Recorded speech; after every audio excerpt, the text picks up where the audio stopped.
Hello, my name is Philip Totaro. I'm the founder and CEO of market research firm IntelStor. Welcome to your weekly dose of truth to power.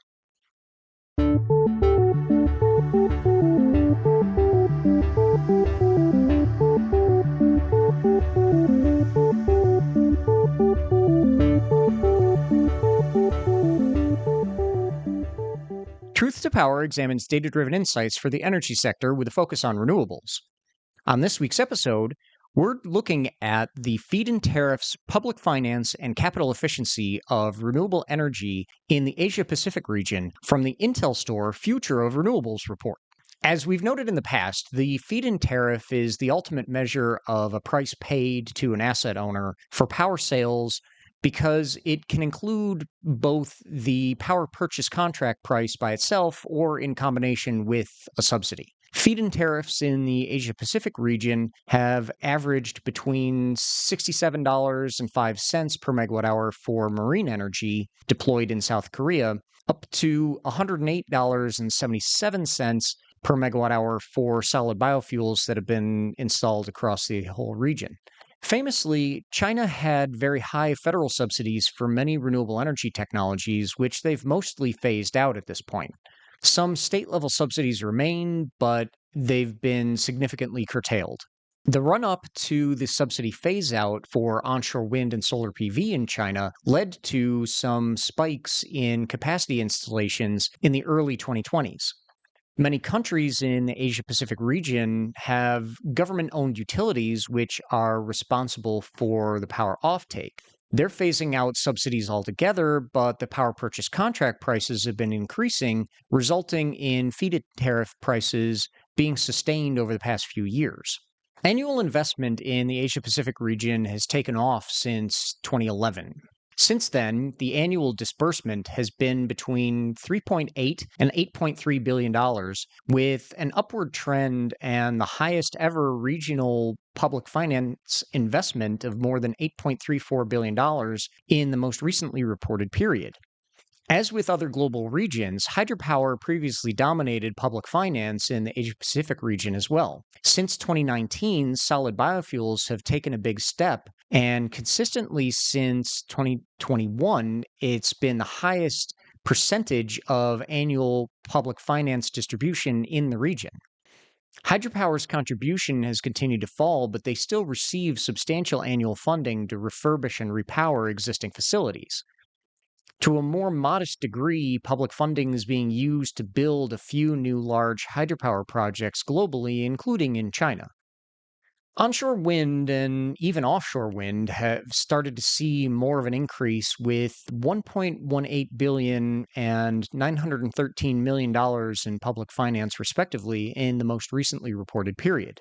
Solar PV has managed to grow in the region despite having only received under $2.5 billion in the past 25 years. Hydropower has dominated the regional allocation of more than $88.6 billion, with more than $41.5 billion, or 46.8% of that total allocation.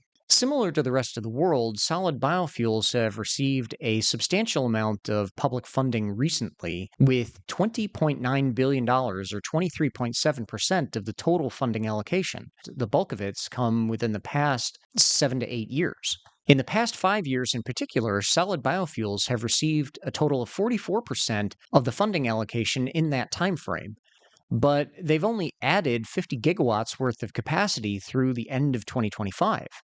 Interestingly, solid biofuels are not actually the least capital efficient technology, though. That distinction goes to geothermal, which has received a total of $3.6 billion in public funding allocation, but has a capital efficiency of $472,000 per installed megawatt. Now, keep in mind that capital efficiency is actually a measure of how much public finance versus private finance is leveraged. A higher number doesn't necessarily mean that the technology is bad, it just means it's highly dependent on public finance and wouldn't otherwise get financed privately.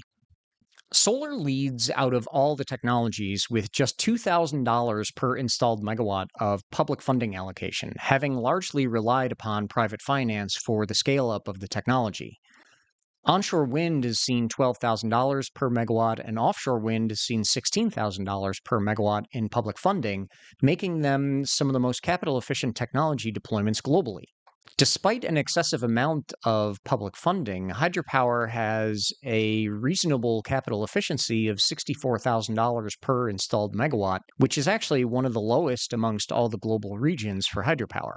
Hydropower in Europe, by comparison, is $95,000 per installed megawatt. In the Americas, it's $171,000 per megawatt. And Africa and Middle Eastern region, it's $988,000 per installed megawatt. Although in Africa and the Middle East, we all can appreciate the fact that things are just more expensive and necessitate a lot more public finance versus private capital. Chemical heat and hydrogen are also on the high side when it comes to capital efficiency at $188,000 per megawatt. But as we've noted, the hype cycle for hydrogen appears to be fading, and that's resulting in limited capacity additions for the public finance that's been spent.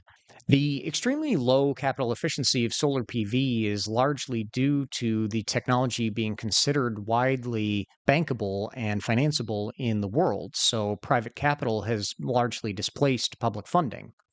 Typically, public funding is leveraged when that private capital is too risk averse regarding a new and largely unproven technology.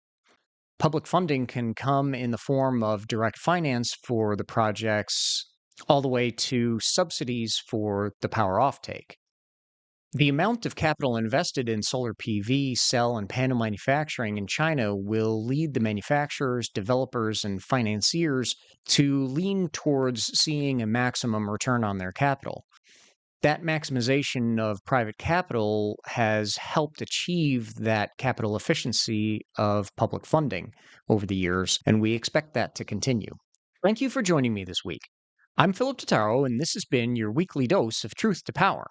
We will have more to come from this IntelStor exclusive report, The Future of Renewables, next time on Truth to Power, including a look at the capacity and market share of renewable energy in the European region. In the meantime, you can follow us on IntelStor's YouTube channel as well as your favorite audio platforms. And visit www.intelstore.com to join more than 250,000 subscribers to our renewable energy data solutions. We're adding subscribers faster than ever, so don't miss out. Register today. A full analysis of the global renewable energy market is available to online subscribers of this new exclusive IntelStor report, The Future of Renewables. And tickets are on sale now for the next Wind Summit event in Houston, Texas on the 3rd and 4th of November 2026.